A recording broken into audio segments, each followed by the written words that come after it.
Hi all.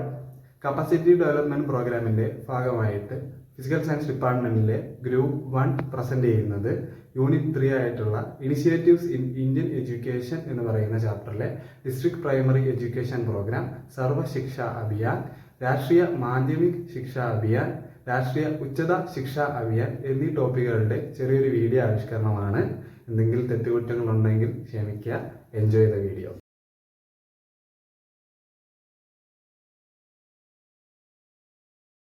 നമസ്കാരം പ്രേക്ഷകരെ, മുടന്തൻ ന്യായങ്ങൾ എന്ന ചർച്ചാ പരിപാടിയിൽ നിങ്ങളോടൊപ്പം ഇന്നുള്ളത് അന്നയാണ്. അപ്പോൾ നമുക്ക് ചർച്ചയിലേക്ക് കടക്കുന്നതിന് മുന്നേ ആദ്യം പ്രധാന വാർത്തകളിലേക്ക് പോകാം. അതിനായി നമുക്ക് ഇന്ന് SNDCയിലെ പ്രധാന വാർത്തകളാണ്. അപ്പൊ നമുക്കൊന്ന് SNDCയിലേക്ക് ഒളിഞ്ഞു നോക്കാം.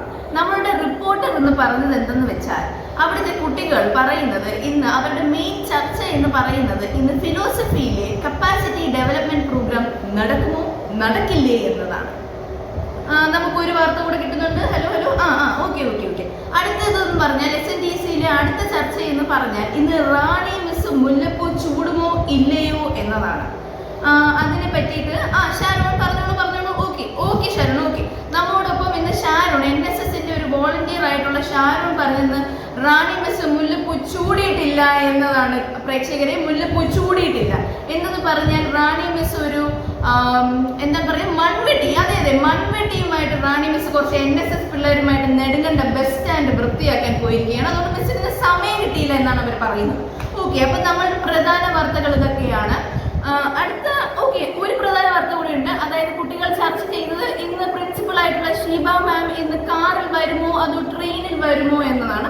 അപ്പോൾ നമുക്ക് സമയക്കുറവായത് കൊണ്ട് തന്നെ നമുക്ക് അടുത്ത ക്ലൂ എന്ന ചർച്ചയിലേക്ക് നമുക്ക് കടക്കാം. അതിനായി നമ്മളുടെ ചർച്ചാ വിഷയം എന്ന് പറയുന്നത് എന്താണ് ഇന്നത്തെ പ്രേക്ഷകർ പറയുന്നതെന്ന് പറഞ്ഞാൽ അവർക്ക് വിദ്യാഭ്യാസ സമ്പ്രദായങ്ങളെ പറ്റിയിട്ട് അറിയില്ല എന്നതാണ്.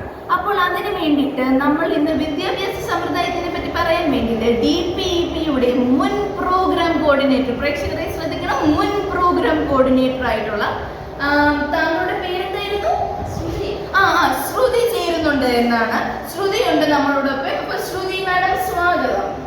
ഓക്കെ, അടുത്തതായിട്ട് നമ്മോടൊപ്പം ഉള്ളത് SSAയുടെ പ്രോഗ്രാം കോർഡിനേറ്റർ ആയിട്ടുള്ള അമൃത മാഡം. പ്ലീസ് ഇവിടെ ശ്രദ്ധിക്കും.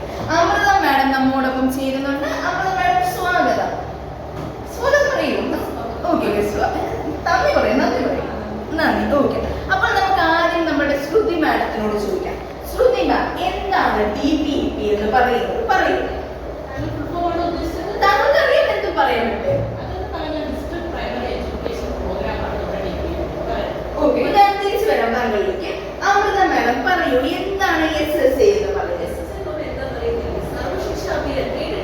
കേട്ടിട്ടുണ്ട് മാഡം, കേട്ടിട്ടുണ്ട്. അപ്പോൾ നമ്മളുടെ ഇവർ രണ്ടുപേരും അതിഥികൾ പറയുന്നതെന്ന് പറഞ്ഞാൽ DPEP എന്ന് പറഞ്ഞാൽ ഡിസ്ട്രിക്ട് പ്രൈമറി എഡ്യൂക്കേഷൻ പ്രോഗ്രാം എന്നും SSA എന്ന് പറഞ്ഞാൽ സർവശിക്ഷ അഭിയാനാണെന്നുമാണ്. അപ്പോൾ നമുക്ക് വീണ്ടും നമ്മുടെ അതിഥികളിലേക്ക് എത്തിച്ചേരാം.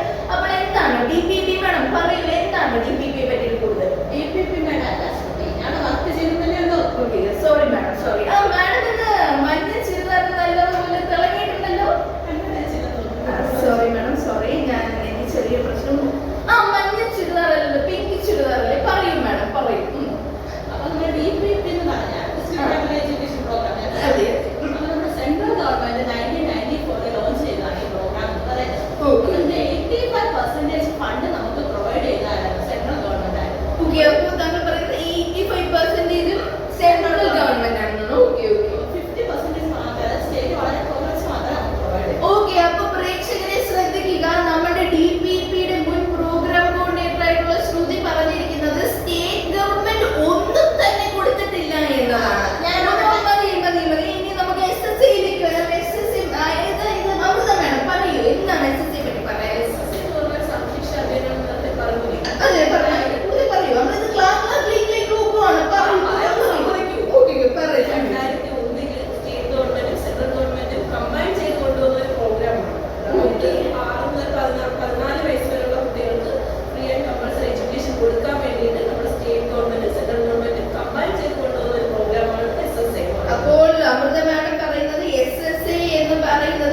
ജനിച്ചത്? DPP എന്ന് പറയുന്ന കുട്ടി എന്നാണ് ജനിച്ചത്? 1994 നേരത്തെ നമ്മൾ പറഞ്ഞില്ലേ? സോറി മാഡം, 1994 അല്ലേ? Okay okay, 1994 DPP, 2001 SSC. Okay, താങ്കൾ പറയും. ഞാൻ ചോദിച്ചത് പറഞ്ഞാൽ ഏത് തരത്തിലുള്ള കുട്ടികൾക്കായിരുന്നു? അതായത് നമ്മുടെ ഇതിന്റെ ഉദ്ദേശം പറഞ്ഞാൽ യൂണിവേഴ്സലൈസേഷൻ ഓഫ് പ്രൈമറി എഡ്യൂക്കേഷൻ ആയിരുന്നു. അതായത് നമ്മുടെ 1 സ്റ്റാൻഡേർഡ് തൊട്ട് 5th സ്റ്റാൻഡേർഡ് വരെയാണ് ഇവിടെ പ്രധാനമായിട്ട് കൈകാര്യം ചെയ്തത്. Okay okay okay. അപ്പോൾ ഇപ്പോൾ DPP നമുക്ക് കാണാൻ കഴിയുമോ? ഇപ്പോൾ DPP ആണ് നമ്മുടെ SSA ന്റെ പുതിയ പേരിൽ വന്നിരിക്കുന്നത്. അതാണ് നമ്മുടെ അമൃതമായിട്ട് വന്നിരിക്കുന്നത്. Okay okay. അപ്പം താങ്കൾ പറയുന്നത് DPP എന്ന് പറയുന്ന ബീഞ്ഞിനെ നമ്മൾ ഒരു കുപ്പിയിൽ നിന്ന് വേറൊരു കുപ്പിയിലേക്ക് മാറ്റിയത്. ഞാൻ പറയുന്നത് ശരിയാണ്? പഴയ രീതി പുതിയ കുപ്പിയിലാക്കി. ഓക്കെ, പഴയ ബീഞ്ഞ്. താങ്കൾ അതിനോട് യോജിക്കുന്നുണ്ടോ? എനിക്ക് അതിനോട് തീരെ യോജിക്കുന്നു. അതെന്താണ് യോജിക്കാതെ? പറയൂ. DPP എന്ന് പറയുന്നത് കഴിഞ്ഞ കാര്യമാണ്. SSA എന്ന് പറയുന്നത് പുതിയതാണ്. ഓ, അപ്പൊ അത് പഴയ ബീഞ്ഞായിട്ട് എഴുതാൻ പറ്റൂല, പുതിയതാണ്. ഓക്കെ, പുതിയ ലൈനാണ്. ഓക്കെ ഓക്കെ, ശരി ശരി. അപ്പോൾ എങ്ങനെയാണ് ഇത് സ്കൂളിലേക്ക് താങ്കൾ എത്തിച്ചത്? ഇതിനെങ്ങനെയാണ് സ്കൂളിൽ എങ്ങനെയുണ്ടായിരുന്നു അതിനെ പറ്റിയിട്ടുള്ളത്? സ്കൂളിനെ പറ്റി അധികമായി പറയാൻ ഞാൻ ആളല്ല. ഞാൻ ഇതിന്റെ കോർഡിനേറ്റർ. ഓക്കെ, അപ്പോൾ ശ്രുതി മാഡം പറയുന്നത് ശ്രുതി മാഡത്തിന് അതിനെപ്പറ്റി യാതൊരു വിവരവും ഇല്ലെന്നാണ്. സ്കൂളിൽ ഇതിനെപ്പറ്റി എന്താണ് ഇതിലെ ഇംപ്ലിക്കേഷൻസ് ഒക്കെ എന്തായാലും ഇംപ്ലിമെന്റ് ചെയ്തത് എങ്ങനെയാണെന്നുള്ളത് ശ്രുതി മാഡത്തിന് അറിയില്ല എന്നതാണ് ശ്രുതി മാഡം പറയുന്നത്. പ്രേക്ഷകരെ ഇതിനെ പറ്റിയിട്ട് നിങ്ങൾ കമന്റ് ബിലോ. പ്രേക്ഷകരെ കമന്റ് ബിലോ. അടുത്തത് നമ്മൾ SSCയിലേക്ക് വരുമ്പോൾ അമൃത മാഡം താങ്കൾ പറയും ഇതിനെ എങ്ങനെയാണ് ഇംപ്ലിമെന്റ് ചെയ്തത് സ്കൂളിലേക്ക്? സ്കൂളിൽ തന്നെ തിരക്കേണ്ടി വരും. അതെങ്കിലും implement ഓക്കെ, ചെയ്യും. കാര്യമില്ലല്ലോ. അതെ അതെ അതെ. നമ്മളപ്പോൾ ഇതിൽ നിന്നും മനസ്സിലാക്കേണ്ടത് ഇവർക്ക് രണ്ടുപേർക്കും ഇതിനെപ്പറ്റി വലിയ ധാരണയൊന്നും ഇല്ല എന്നതാണ്. അപ്പോൾ നമ്മൾ ഇതിനെപ്പറ്റി കൂടുതൽ അറിയാൻ വേണ്ടിയിട്ട് നമ്മൾക്ക് കിട്ടിയ ഒരു വിവരം എന്ന് പറഞ്ഞാൽ SN ഹൈസ്കൂളില് ഒരു പ്രഥമ അധ്യാപികയുണ്ട് കുട്ടികളെ. സോറി പ്രേക്ഷകരെ, പ്രഥമ അധ്യാപികയാണ്. അപ്പോൾ ഈ പ്രഥമ അധ്യാപികയുടെ പേരാണ് ശ്രീദേവി. അപ്പോൾ ശ്രീദേവി എന്ന് പറയുന്ന പ്രഥമ അധ്യാപികയിലേക്ക് എത്തിച്ചേരാനായി നമ്മളുടെ റിപ്പോർട്ടർ മാനസി എവിടെ ചെന്നുള്ളത്? നമുക്കൊന്ന് മാനസിയുമായിട്ട് കണക്ട് ചെയ്യാം. ഹലോ മാനസി. ഹലോ മാനസി കേൾക്കാമോ? ഹലോ അന്ന കേൾക്കാമോ? അപ്പോൾ ഞാനിവിടെ SN ഹൈസ്കൂളിലാണ് നിൽക്കുന്നത്. നമുക്ക് അവിടുത്തെ ഈ പ്രഥമ അധ്യാപികയായിട്ടുള്ള ശ്രീദേവി ടീച്ചറിനോട് സംസാരിക്കാവുന്നതാണ്. Teacher good morning. അപ്പോൾ ഞാൻ SSC DPPയിൽ നിന്ന് SSCയിലേക്ക് വന്നപ്പോൾ ഉണ്ടായ സ്കൂളുകളിലുണ്ടായ മാറ്റങ്ങളെ കുറിച്ച് ഒന്ന് നമ്മുടെ ചാനലിലെ പ്രേക്ഷകർക്ക് വേണ്ടി ഒന്ന് പറയാമോ? പറയാം. ഞാൻ ഒരു 20 വർഷമായി പഠിപ്പിക്കാനായി തുടങ്ങിയിട്ട് അധ്യാപികയായിട്ട്. അപ്പോൾ DPP ആദ്യം വന്ന സമയത്ത് അത് ആദ്യം 3 ജില്ലകളിലായിരുന്നു ആദ്യം കേന്ദ്രീകരിച്ചിരുന്നത്. കാസർഗോഡ്, വയനാട്, പിന്നെ മലപ്പുറം. അവിടെ നിന്ന് പിന്നെ അത് എല്ലാ ജില്ലകളിലേക്കും വരികയായിരുന്നു. അത് കൂടുതലും പ്രാധാന്യം നൽകിയിരുന്നത് 1 മുതൽ 5ാം ക്ലാസ് വരെയുള്ള കുട്ടികൾക്ക് പ്രാഥമിക വിദ്യാഭ്യാസം നൽകുക, പ്രൈമറി എഡ്യൂക്കേഷൻ നൽകുക എന്നുള്ളതായിരുന്നു അതിൻ്റെ മെയിൻ ഉത്തരവാദിത്വം എന്ന് പറയുന്നത്. അതുപോലെ തന്നെ എൻ്റെ ഫണ്ട് അതിന് വേൾഡ് ബാങ്ക്, യുണിസെഫ് പോലുള്ള സംഘടനകളാണ് അതിന് ഫണ്ട് അലോക്കേറ്റ് ചെയ്തിരുന്നത്. അപ്പോൾ 1 മുതൽ 5 വരെയുള്ള കുട്ടികൾക്ക് കൂടുതലും പ്രാധാന്യം കൊടുത്തപ്പോൾ അവരുടെ പുനർ പഠനം എങ്ങനെയാണ് എന്നുള്ള ഒരു ചോദ്യത്തിൽ നിന്നുമാണ് SSCയിലേക്ക് എത്തിപ്പെടുന്നത്. SSC 1 മുതൽ 8ാം ക്ലാസ് വരെയുള്ള കുട്ടികൾക്കാണ് പഠനം നൽകുന്നത്. അതോടൊപ്പം തന്നെ അവരുടെ ആവശ്യകത എല്ലാ കുട്ടികളെയും ഉൾപ്പെടുത്തിക്കൊണ്ട് പിന്നോക്കം നിൽക്കുന്നതും സാമ്പത്തികമായി ബുദ്ധിമുട്ട് നേരിടുന്നതുമായിട്ടുള്ള എല്ലാ കുട്ടികൾക്കും വിദ്യാഭ്യാസം നൽകുന്നുണ്ട്. അപ്പോൾ ടീച്ചർ പറഞ്ഞായിരുന്നു DPP ഇപ്പം നമ്മുടെ കേരളത്തിലെ എല്ലാ ജില്ലകളിലും നടത്താനായിട്ട് പറ്റിയില്ല. വളരെ കുറച്ച് ജില്ലകളിൽ മാത്രമേ ആദ്യം വന്നോളായിരുന്നു. പക്ഷേ SSC വന്നപ്പോൾ നമ്മുടെ കേരളത്തിലെ എല്ലാ ജില്ലകളിലും വന്നായിരുന്നു. അപ്പോൾ എല്ലാ കുട്ടികളെയും ഇതിനകത്ത് ഉൾപ്പെടുത്താനായിട്ട് സാധിച്ചിട്ടുണ്ടോ? ഉണ്ട്. DPPയിൽ ഉൾപ്പെടുത്തിയിട്ടുണ്ട്. എങ്കിലും SSC വന്ന സമയത്ത് അതെന്താണ് 1 മുതൽ 8ാം ക്ലാസ് 5ാം ക്ലാസ് 1 മുതൽ 8ാം ക്ലാസ് വരെയുള്ള കുട്ടികളെയാണ് കൂടുതലും പ്രാധാന്യം നൽകിയിരുന്നത്. അപ്പോഴും എന്താണ് കുട്ടികൾക്ക് uniform, free text book, uniform ഒക്കെ കൊടുത്തിരുന്നു കുട്ടികൾക്ക്. പിന്നെ പിന്നെ അവർക്ക് വേണ്ടിയുള്ള എന്നുള്ളതാണ്. ഓക്കെ. അപ്പോൾ ടീച്ചർ പറഞ്ഞു DPP വളരെ കുറച്ച് ജില്ലകളിൽ മാത്രമേ നമുക്ക് ആദ്യം ഇംപ്ലിമെന്റ് ചെയ്യാൻ പറ്റുള്ളൂ. പക്ഷേ SSCയിലേക്ക് പോയപ്പോഴത്തേക്കും അത് കേരളത്തിലെ എല്ലാ ജില്ലകളിലും വന്നു. അപ്പോൾ എല്ലാ കുട്ടികളെയും അതിനകത്ത് ഉൾപ്പെടുത്താനായിട്ട് നമുക്ക് സാധിച്ചിട്ടുണ്ടോ? അതെ. DPP എല്ലാ ജില്ലകളിലും പിന്നെ വന്നിരുന്നു. അതുപോലെ SSC എല്ലാ കുട്ടികളെ ഉൾപ്പെടുത്തിയിരുന്നു എന്ന് പറയുമ്പോൾ ഡിസേബിൾഡ് ആയിട്ടുള്ള ഞാൻ പഠിപ്പിച്ച ക്ലാസ്സിലും പിന്നെ വന്ന ക്ലാസ്സുകളിലായപ്പോൾ കുട്ടികൾ ഡിസേബിൾഡ് ആയിട്ടുള്ള കുട്ടികൾ വന്നിട്ടുണ്ട്. ഒരുപാട് വീട്ടിൽ സാമ്പത്തിക ബുദ്ധിമുട്ട് അനുഭവപ്പെടുന്ന കുട്ടികളെ പോയി അവരുടെ പാരൻസിനെയൊക്കെ കൺവീൻസ് ചെയ്ത് അങ്ങനെ കുട്ടികളെ പഠനത്തിലോട്ട് കൊണ്ടുവരാൻ ശ്രമിച്ചിരുന്നു. SSC വന്നപ്പോഴത്തേക്കും സ്കൂളിന്റെ ഇൻഫ്രാസ്ട്രക്ചറിൽ എന്ത് മാറ്റം ഉണ്ടായതായിട്ടാണ് ടീച്ചറിന് തോന്നുന്നത്? അത് മുന്നേ പറഞ്ഞതുപോലെ തന്നെ കുട്ടികൾ കൂടുതൽ സ്കൂളിലേക്ക് വരാൻ തുടങ്ങിയപ്പോഴത്തേക്കും അവിടെ കൂടുതൽ ക്ലാസ് റൂം കൂടുതൽ വേണ്ടി വന്നു.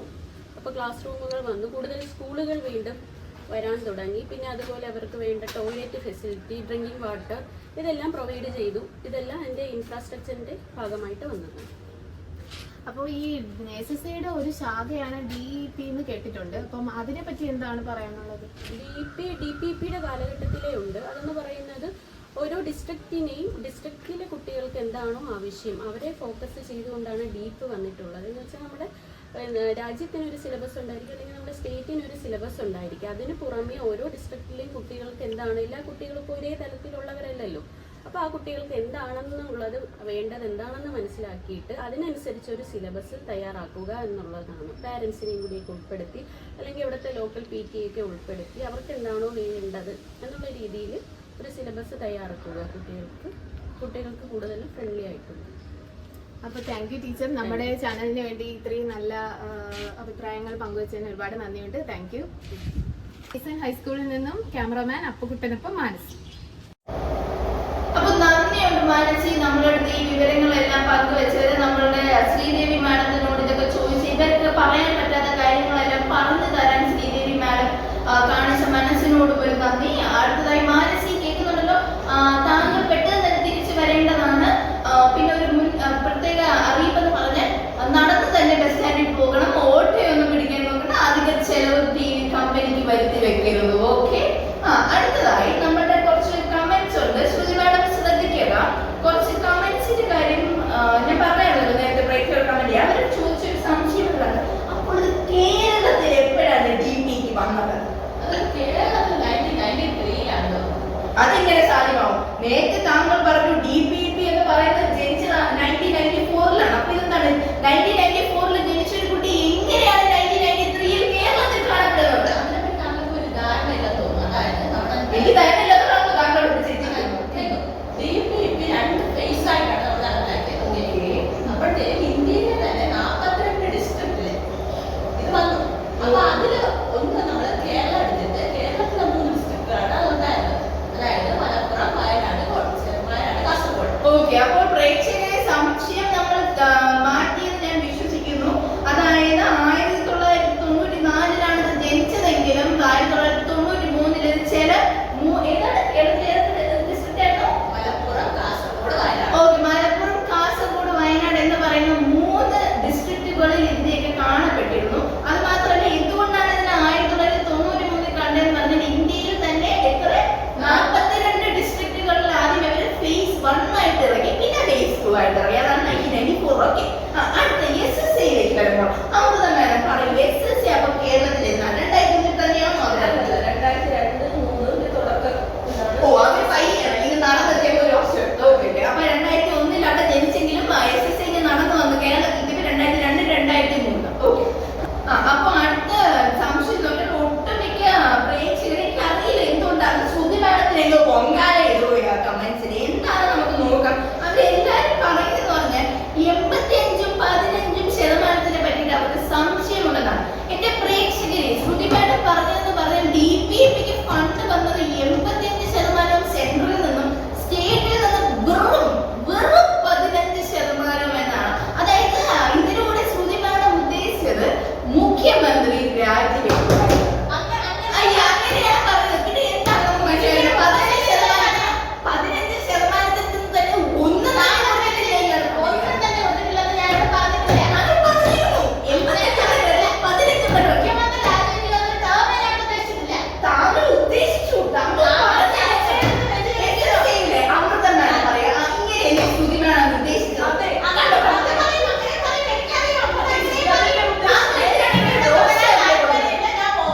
അങ്ങനെയൊക്കെയാണ് പ്രേക്ഷകര് നമ്മുടെ ക്ലൂ എന്ന് പറയുന്ന ചർച്ചയിൽ ഇതൊക്കെ നിങ്ങൾക്ക് കണ്ട് പരിചയമായതാണ്. നമ്മൾ സത്യങ്ങൾ വിളിച്ച് പറയുമ്പോൾ നമ്മുടെ അതിഥികളെല്ലാം ഇറങ്ങിപ്പോകും. അതൊക്കെ വളരെ സ്വാഭാവികമായിട്ടുള്ള കാര്യങ്ങളാണ്. നിങ്ങൾക്ക് അത് ശീലമുണ്ടെന്ന് എനിക്കറിയാം.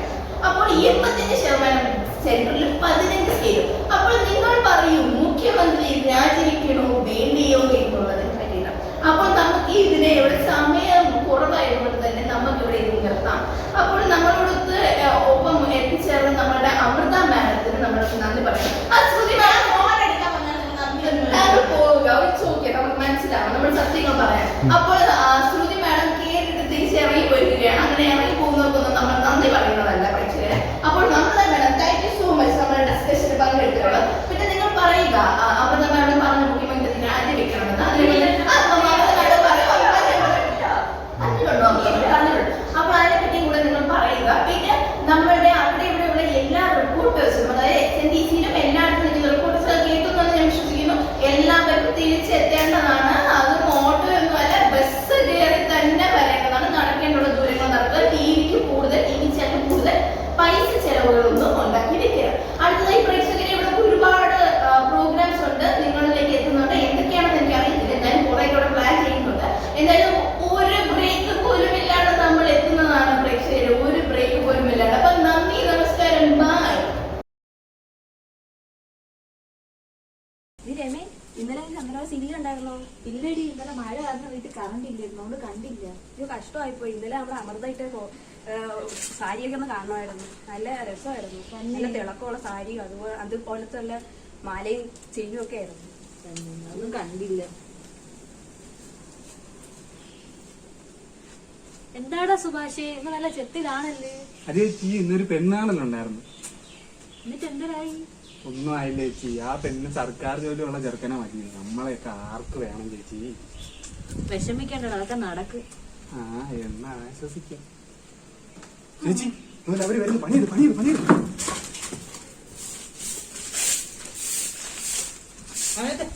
സുഭാഷേ, കുഞ്ഞാണെങ്കിലും കഴിയോ? ഈ വലിയ വലിയ ഇതുകൊണ്ട് മുറിക്കാൻ 2 വർഷം എനിക്ക് തന്നാ ഞാൻ ഇത് മുറിച്ചിടാം, ഉറപ്പാണ്. ഇന്ന് തീർന്നത് തന്നെ. ഞാൻ എന്നാ പോയാൽ എടുത്തോണ്ടത് ചെയ്യടാ. ഒരാഴ്ചത്തെ പണിയല്ലേ, ഇന്ന് ഒരു ദിവസത്തെ പണിയാ. വൈകുന്നേരം വീട്ടിൽ പോകണ്ടേ? പിന്നെ എന്റെ മോളാണെങ്കിൽ 10ാം ക്ലാസ് കഴിഞ്ഞ് ഇരിക്കുക. അവക്ക് ഇപ്പം 10ാം ക്ലാസ് കഴിഞ്ഞിപ്പോ റിസൾട്ട് വരാനായിട്ട് ഇരിക്കുക. അപ്പൊ എനിക്കിപ്പം നല്ല വലിയ വകയൊന്നും ഇല്ല. വലിയ വകയൊന്നും ഇല്ല. കഞ്ഞിയൊക്കെ ആണെങ്കിൽ വെക്കാൻ ഭയങ്കര ബുദ്ധിമുട്ടൊക്കെയാ. അപ്പൊ ഇനിയിപ്പോ ഞാൻ അവളെ അങ്ങ് തൊഴിലുറപ്പിൽ കൊണ്ടുവരട്ടാ. ഇതില്ല, ആ കൊച്ചിന് 16 വയസ്സല്ലേ ആയുള്ളൂ. ബാലവേലയെന്ന് പറഞ്ഞോണ്ട് ഞാൻ പിന്നെ ജയിലിൽ കയറി. അതൊന്നും പറ്റൂല. വീട്ടിലാണെങ്കിൽ ഒരു വകയില്ല. അവളെ പഠിപ്പിക്കാൻ വേണ്ട, പറ്റത്തില്ല, അതൊന്നും പറ്റൂല. പോയി പെട്ടെന്ന് ചെയ്തിട്ട് പോണോ? പോയി ശരിയാ. സുഭാഷേ, അവിടെ എന്താ ഇന്ന് പോയി ചെയ്യും? ഒന്നുമില്ല ചേച്ചി, ആരെങ്കിലും വന്നാന്ന് നോക്കി. അതിന് ഉത്തരവാദിത്തം ഞാൻ പറയാം. അതിനെ കൊണ്ട് ഒന്നും ചെയ്യും.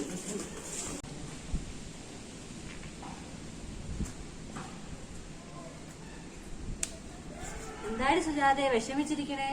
ഒന്നുമില്ലടി, കൊച്ചിനെ തൊഴിലുറപ്പിന് കൊണ്ടുവരുന്ന കാര്യം ഏറ്റവും സംസാരിച്ചിട്ടുണ്ടായിരുന്നു. അപ്പൊ അവളെന്നെ ഒഴിവിട്ട് വഴക്ക് പറഞ്ഞു. അപ്പൊ അതിനെ കുറിച്ച് ആലോചിച്ച് ഇങ്ങനെ സങ്കടപ്പെടുവാണ്. അതെങ്ങനെ ചേച്ചി ശരിയാവും? ആ കൊച്ചിന് 18 വയസ്സായില്ലല്ലോ, പിന്നെ എങ്ങനെ തൊഴിലുറപ്പിന് കൊണ്ടുവരും? അതിനെ പഠിക്കാൻ വിടന്ന്. അതിനൊക്കെ വലിയ ചെലവാകത്തില്ലടാ. അത് ചേച്ചി, നമ്മുടെ സെൻട്രൽ ഗവൺമെന്റിന്റെ ഒരു പദ്ധതിയുണ്ട്, രാഷ്ട്രീയ മാധ്യമിക് ശിക്ഷാ അഭിയാൻ എന്നാണ് അതിന് പറയുന്നത്. 2009 നിലവിൽ വന്നത്. അതാണെങ്കിൽ നമ്മുടെ സാമ്പത്തികമോ അല്ലെങ്കിൽ ലിംഗ വ്യത്യാസമോ ഒന്നും നോക്കാതെ തന്നെ 14 മുതൽ 18 വയസ്സ് വരെയുള്ള എല്ലാ വിദ്യാർത്ഥികൾക്കും സെക്കൻഡറി സ്കൂള് നിർബന്ധമായിട്ടും അവർ നൽകുന്നുണ്ട്. ഇനി നമ്മുടെ ഇവിടെ സെക്കൻഡറി സ്കൂൾ ഇല്ലാത്തതാണ് ചേച്ചിയുടെ വിഷമമെങ്കിൽ കുറച്ച് ദൂരോട്ട് വിട്ട് പഠിപ്പിക്കാമല്ലോ. ഇനി അവിടെ അതും പ്രശ്നമാണെങ്കിൽ അവിടെ ഹോസ്റ്റൽ സൗകര്യം ഒരുക്കുന്നുണ്ട്, നല്ല ടീച്ചേഴ്സ് ഉണ്ട്, നല്ല അടിസ്ഥാന എല്ലാ സ്കൂളുകളിലും നല്ല അടിസ്ഥാന സൗകര്യമുണ്ട്. പിന്നെന്താണ് പ്രശ്നം? ധൈര്യമായിട്ട് ചേച്ചി പഠിപ്പിക്കാൻ വിടാ കുട്ടിയെ. ആ, എന്റെ കൊച്ചു +2 പാസ്സായി നിൽക്കുക. അപ്പൊ അവനെ ഇതുപോലെ വിടാമല്ലോ. വേണ്ട, അതിന് സെൻട്രൽ ഗവൺമെന്റ് വേറൊരു പദ്ധതി ഉണ്ടല്ലോ. 2013 വന്ന രാഷ്ട്രീയ ഉച്ചത ശിക്ഷാ അഭിയാൻ അനുസരിച്ച് അവന് കോളേജിൽ പോയി വിദ്യാഭ്യാസം നേടുന്നതിനോടൊപ്പം ഗവേഷണത്തിനുള്ള അവസരവുമാണുള്ളത്. അങ്ങനെയാണല്ലേ? എല്ലാരും സംശയമൊക്കെ തീർന്നില്ലേ? സമയം എത്ര? ഇന്ന് വീട്ടിൽ പോണ്ടേ? അപ്പോൾ പെട്ടെന്ന് തന്നെ ബാക്കി ചെയ്യും. പെട്ടെന്ന്